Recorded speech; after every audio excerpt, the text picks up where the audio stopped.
Nah, yang pertama saya akan menjelaskan siklus pendapatan. Nah, siklus pendapatan adalah pertukaran langsung dari produk akhir dan jasa yang menjadi kas dalam suatu kali transaksi antara penjual dan pembeli. Nah, jadi suatu rangkaian bisnis dan kegiatan proses informasi terkait yang terus berulang dengan menyediakan barang dan jasa kepada para pelanggan dan menagih kas sebagai pembayaran dari hasil penjualan-penjualan tersebut. Nah, selanjutnya tujuan siklus pendapatan. Tujuan siklus pendapatan yang pertama, mencatat order penjualan dengan cepat dan akurat. Yang kedua, memeriksa kelayakan kredit pelanggan. Yang ketiga, mengirimkan produk atau jasa sesuai dengan hari yang ditentukan.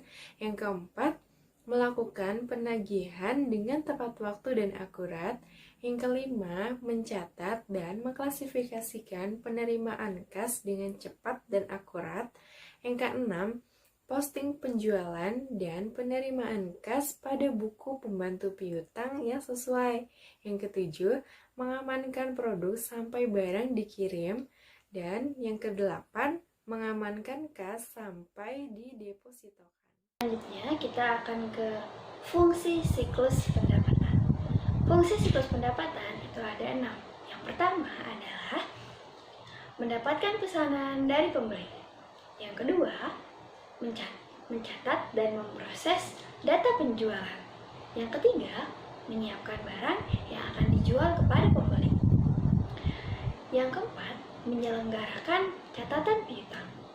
Yang kelima, memindah bukukan transaksi ke dalam buku besar.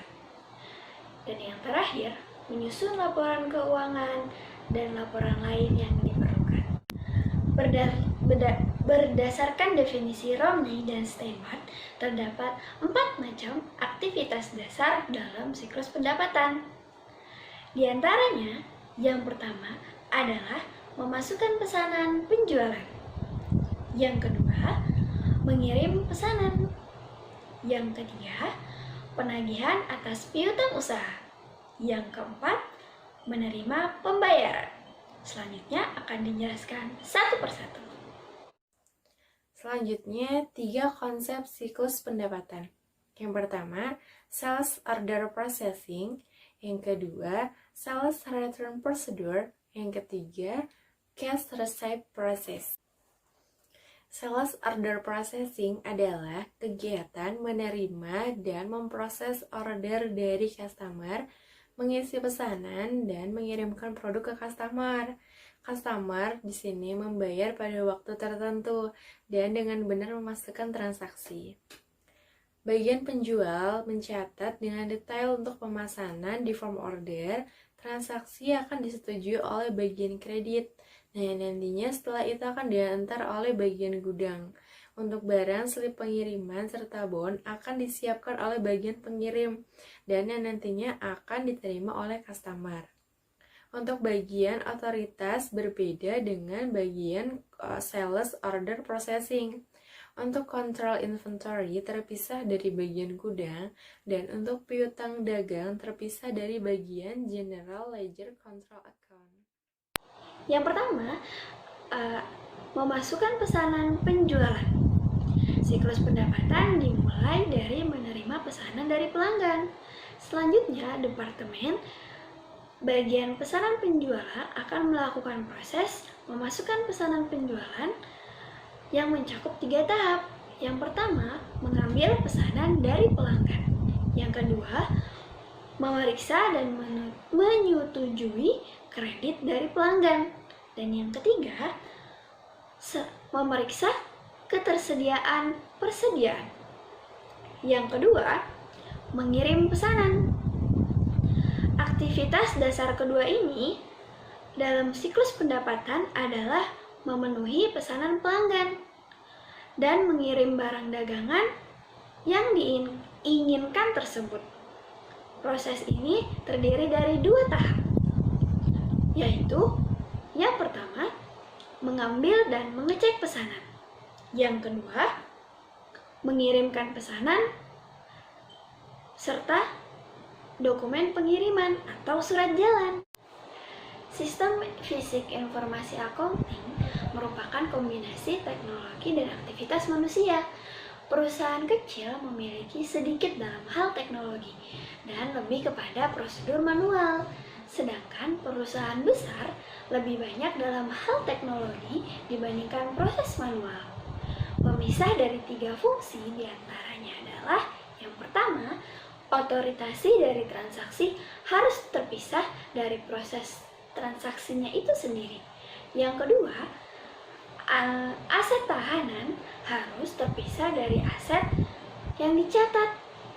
Yang ketiga, organisasi harus terstruktur sehingga bila terjadi permasalahan dapat diatasi dengan solusi antara 2 atau lebih individu.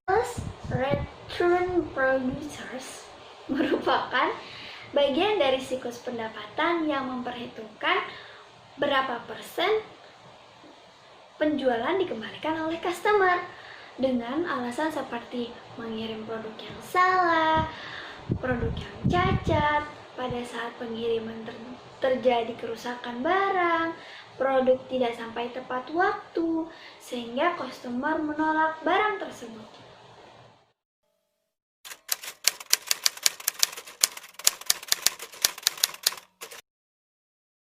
Selanjutnya, yang terakhir adalah cash receipt procedure, menjelaskan transaksi kredit yang muncul dipenagakan di akun receivable.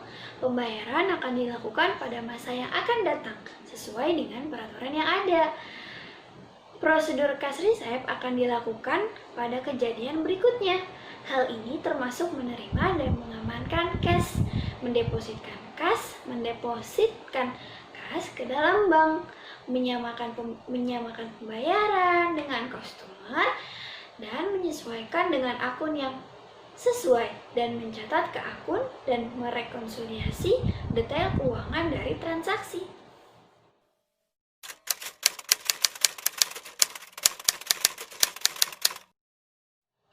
Video selanjutnya akan menjelaskan tentang ilustrasi bagaimana siklus pendapatan dalam pembayaran tunai. Mari kita simak videonya.